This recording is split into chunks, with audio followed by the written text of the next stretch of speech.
Hello everyone, welcome to SR study nest. আজকে আমরা 31 নম্বর আয়াত থেকে শুরু করব ইনশাআল্লাহ। তো আমরা গুরুত্বপূর্ণ কোশ্চেনগুলো আলোচনা করব। যেহেতু তোমাদের পরীক্ষা আর বেশি দিন বাকি নেই, আমি প্রতিটা আয়াত পড়ে তোমাদের সময়কে আমি অপচয় না করি, আমি আমাদের মূল যে বিষয় তোমাদের পরীক্ষায় যাতে করে ফুল স্কোর করতে পারো সেই বিষয়টা মাথায় রেখে আমি গুরুত্বপূর্ণ কোশ্চেনগুলো আলোচনা করব এবং যে আয়াতগুলো মনে হবে যে একটু পড়িয়ে দেওয়া দরকার বা প্রয়োজন সেগুলো আমি তোমাদেরকে বলে দেবো। ওকে, তো 1 নম্বর আয়াত যেটা রয়েছে, ফাবাআসাল্লাহু গুরাবাই ইয়াবহাসু ফিল আরদি লিইউরিনাহু লিইউরিয়াহু কাইফা ইওয়ারি সাওয়াতা আখিহি ক্বালা ইয়া ওয়াইলাতা আজাজতু আন আকুনা মিসলা হাযাল গুরাব ফাওয়ারিয়া সাওআতা আখি ফাসবাহা মিনান নাদিমিন। ওকে, চলো এখানে মেইনলি যেটা বলা হচ্ছে যে আদম আলাইহিস সালামের যে পুত্র সন্তান হাবিল এবং কাবিল দুইজন পুত্র সন্তান ছিল। তার মধ্যে কাবিল কিন্তু হাবিলকে হত্যা করে ফেলেছিল এবং হত্যা করে দিয়ে তিনি কিভাবে হাবিলের লাশকে গোপন করবে সেই বিষয়টা তিনি বুঝতে পারছিল না। অতএব তারপরে আল্লাহ পাক রব্বুল আলামিন একটা কাক পাঠালেন। ফাবাআসাল্লাহু গুরাবান, আল্লাহ তাআলা একটা কাক প্রেরণ করলেন। ফাবাআসাল্লাহু, আল্লাহ তাআলা পাঠালেন গুরাবান একটা কাককে। ইয়াবাহাসু ফিল আরদি, যে জমিনের মধ্যে গর্ত খুঁড়তে লাগলো বা খনন করতে লাগলো। লি ইউরিয়াহু, তাকে দেখানোর জন্য, অর্থাৎ কাবিলকে দেখানোর জন্য। কাইফা ইওয়ারি, কিভাবে গোপন করতে হয়। সাওয়াতা আখিহি, ঠিক আছে। সাওয়াতা মানে তোমরা জানো লাশ, আর আখি মানে ভাই, কিভাবে ভাইয়ের লাশ গোপন করতে হয় সেই বিষয়টা কাক মানে কাবিলকে দেখানোর জন্য কিন্তু জমিনে কি করছিলেন, মাটি খনন করছিলেন। তারপরে কি হলো, কলা ইয়া ওয়াইলাতা, তারপরে কাবিল যখন এই বিষয়টা দেখলো তখন সে বলতে লাগলো, ইয়া ওয়াইলাতা, হেই আমার আফসোস, আজাস্তু, আমি অক্ষম হয়ে গেলাম, আনাকুনা মিথলা হাজাল গুরাব, এই কাগের মতো হতে। হ্যাঁ, মানে যেটা বলতে চাইছে যে কাবিল কি করলো, কাককে দেখেই কিন্তু সে শিখলো যে কিভাবে ভাইয়ের লাশ গোপন করতে হয়, কিন্তু সে নিজের বুদ্ধি খাটিয়ে সে কিন্তু এটা আবিষ্কার করতে পারলো না, মানে সিস্টেমটা করতে পারলো না। অতএব সে কাক যেহেতু কাবিলকে শেখালো কিভাবে ভাইয়ের লাশ গোপন করতে হয়, সেই বিষয়ে তিনি ইঙ্গিত করে বললেন, ইয়া ওয়াইলাতা, হায় আমার আফসোস, আজাস্তু, আমি হয়ে গেলাম, অক্ষম হয়ে গেলাম, আনাকুনা মিথলা হাযাল গুরাব, এই কাকের মতো হতে, অর্থাৎ কাকের মতো আমি হতে পারলাম না। ঠিক আছে, তো যাই হোক, এই আয়াতটা তোমরা একটু পড়ে রাখবে, এখান থেকে কিন্তু তোমাদের কোশ্চেন আসতে পারে। ঠিক আছে, এই যে সাওয়াত আখি বলতে কার লাশের কথা বলা হয়েছে, ইয়া ওয়াইলাতা আজাস্তু আন আকুনা মিসলা হাযাল গুরাব, এই কথাটা কে বলেছিল, এইভাবে কিন্তু কোশ্চেন তোমাদের আসার সম্ভাবনা আছে। চলো 32 নাম্বার আয়াতটা আমরা দেখব। মিন আজালি যালিক, আর ওই কারণেই, অর্থাৎ কাবিল হাবিলকে যে হত্যা করেছিল, হ্যাঁ, যে একটা বিনা লজিক, বিনা কারণেই কিন্তু অন্যায়ভাবে কিন্তু হত্যা করেছিল।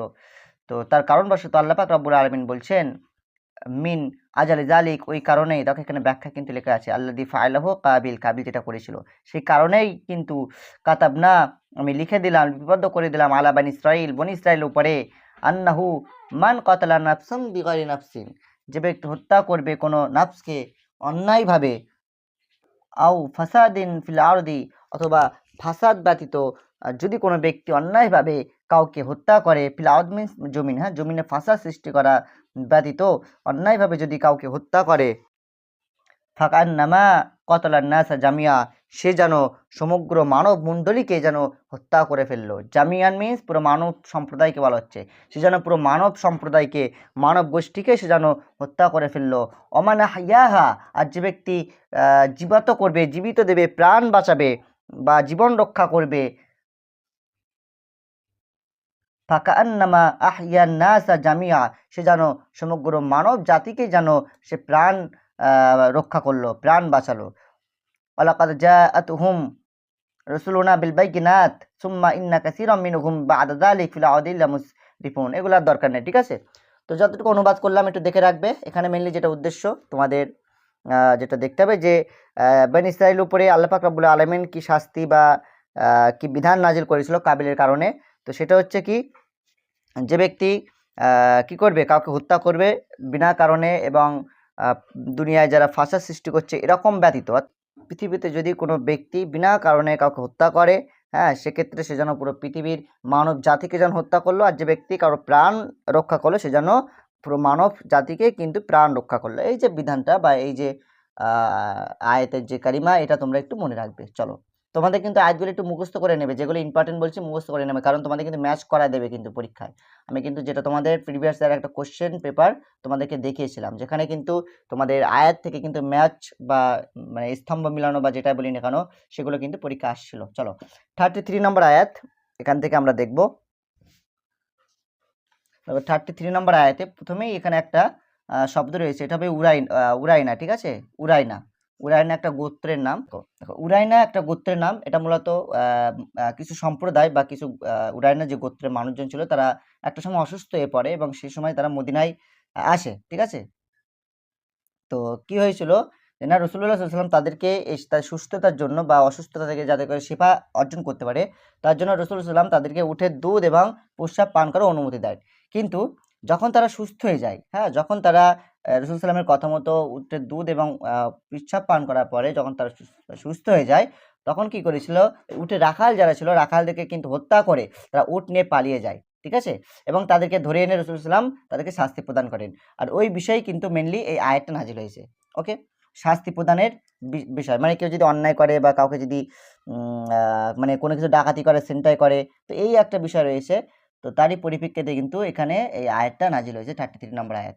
ওকে, মানে উরাইনা গোত্রের প্রেক্ষাপটে যে তারা মানে রাসূল সাল্লাল্লাহু তাদের যখন উটের দুধ পান করতে বলেছিল তাদের এবং পেচ্ছাব পান করার অনুমতি দিয়েছিল তাদের অসুস্থতা থেকে সুস্থ লাভ করার জন্য, কিন্তু তারা সেই বিষয়টাকে কি করেছিল যে না তারা যখন সুস্থ হয়ে যায় তারা উটের রাখালদেরকে হত্যা করে তারা কিন্তু চলে গিয়েছিল মিন্স মানে উট নিয়ে চলে গিয়েছিল, পালিয়ে যায়। তখন রাসূল সাল্লাল্লাহু আলাইহি ওয়াসাল্লাম তাদেরকে ধরে আনে এবং তারপরে রাসূল সাল্লাল্লাহু আলাইহি ওয়াসাল্লাম তাদেরকে শাস্তির আওতায় আনে, শাস্তি প্রদান করে এবং এই বিষয়ে আল্লাহ পাক রব্বুল আলামিন কিভাবে কি শাস্তি প্রদান করতে হবে সেই বিষয়ে একটা কিন্তু আয়াত নাজিল করে, যে আয়াতটা আমরা আজকে পড়তে চলেছি। চলো, ইন্নামা জাযাউল লাযিনা ইউহারিবুনাল্লাহা ওয়া রাসূলাহু, ইন্নামা জাযা নিশ্চয় শাস্তি, আল্লাযিনা ইউহারিবুন যারা লড়াই করে, আল্লাহ আল্লাহর সাথে, ও রাসূলুল্লাহ এবং রাসূলের, অর্থাৎ আল্লাহ এবং রাসূলের বিরুদ্ধে যারা লড়াই করে, ওয়ায়াসাউনা এবং যারা সচেষ্ট হয়, ওয়ায়াসাউনা এবং সচেষ্ট হয়, ফিল আরদি জমিনের মধ্যে, ভূপৃষ্ঠের মধ্যে, কিসে সচেষ্ট হয়, ফাসাদান ফাসাদ সৃষ্টি করতে, হাঙ্গামা সৃষ্টি করতে যারা সচেষ্ট হয়, বলছে আই ইউকাত্তালু তাদেরকে কি করতে হবে, হত্যা করা দিতে হবে, হত্যা করে দাও, আই ইউসাল্লাবু অথবা তাদেরকে শুলে চড়িয়ে দাও, শুলে চড়ানো হবে।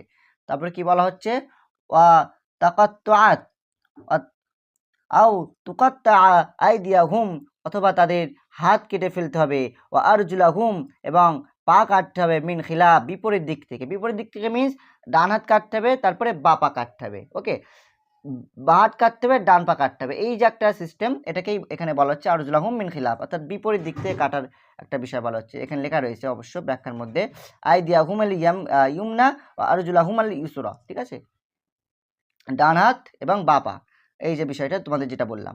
তো কি করতে হবে, প্রথমে শাস্তি হচ্ছে তাদেরকে হত্যা করতে হবে যারা আল্লাহ এবং আল্লাহ রসুলের বিরুদ্ধে যুদ্ধ করে বা ভাষা সৃষ্টি করে, পৃথিবীতে হাঙ্গামা সৃষ্টি করে। তারপরেই তাদের শুলে চড়াতে হবে, তারপরে কি করতে হবে, অথবা তাদের হাত কেটে ফেলতে হবে, হাত এবং পা কাটতে হবে। আচ্ছা, তারপরে কি বলা হচ্ছে, আও ইউনফাউ মিনাল আরদ এবং তাদেরকে কি করতে হবে, নির্বাসন করতে হবে পৃথিবী থেকে, অথবা তাদের পৃথিবী থেকে নির্বাসন করে দিতে হবে। ওকে, এই যে একটা বিধান আল্লাহ পাক রব্বুল আলামিন কিন্তু নাজিল করেছিল মেনলি উরাইনা গোত্রের তাদের দাম্ভিকতা বা তাদের মানে তারা যে পৃথিবীতে গোলযোগ সৃষ্টি করেছিল, রাসূল ইসলামের কথা অমান্য করে উটের রাখালদেরকে হত্যা করে উট নিয়ে পালিয়ে যাওয়ার একটা সচেষ্ট হয়েছিল, পালিয়ে যাওয়ার জন্য তখন রাসূল ইসলামের উপরে আল্লাহ পাক রব্বুল আলামিন এই আয়াতটা নাজিল করেন, অবতীর্ণ করেন এবং তাদের শাস্তির বিধানটা জানিয়ে দেন।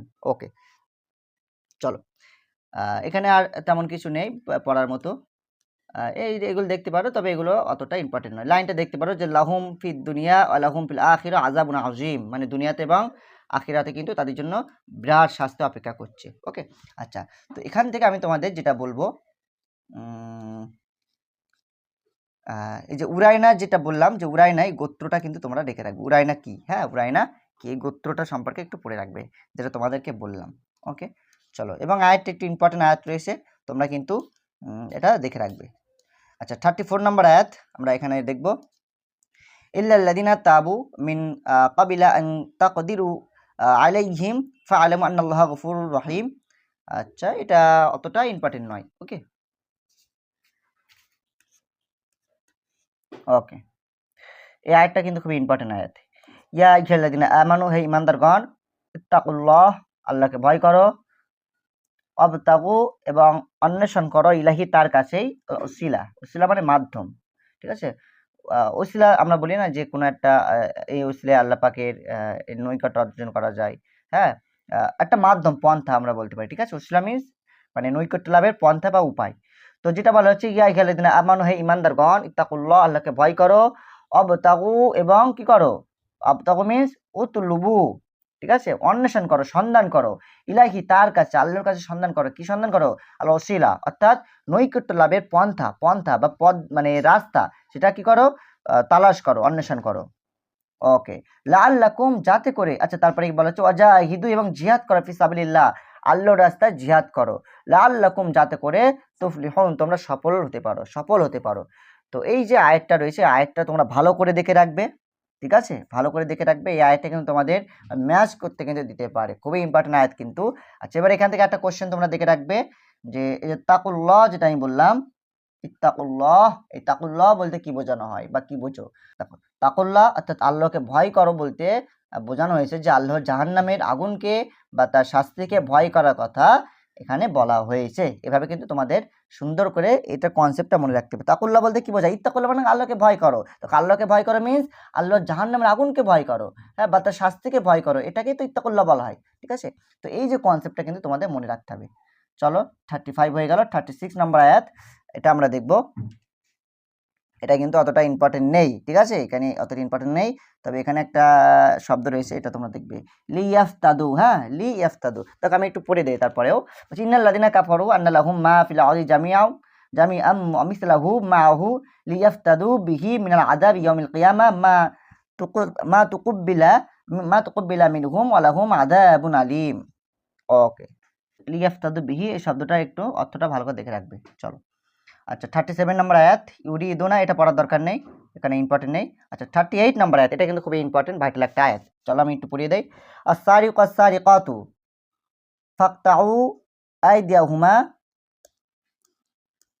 জাযাআম বিমা কাসাবা নাকালাম মিনাল্লাহি আল্লাহু আজিজুন হাকীম।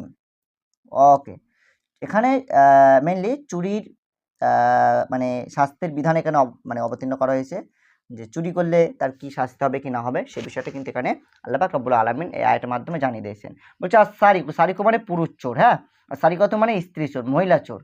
তো বলছে ছেলে হোক অথবা এবং মেয়ে, উভয় চোরের ক্ষেত্রে কি হবে, ফাকতাও, তাদের উভয়কে হাত কেটে ফেলতে হবে, ফাকতাও কেটে ফেলতে, ফাকতাও তোমরা কেটে ফেলো, আইদিয়া হুমা, তাদের উভয়ের হাত, সে ছেলে হোক বা নারী হোক, পুরুষ হোক বা মহিলা হোক, যেই চুরি করুক না কেন, হস্তকে কি করো, তোমরা কেটে ফেলো। আর কি করো,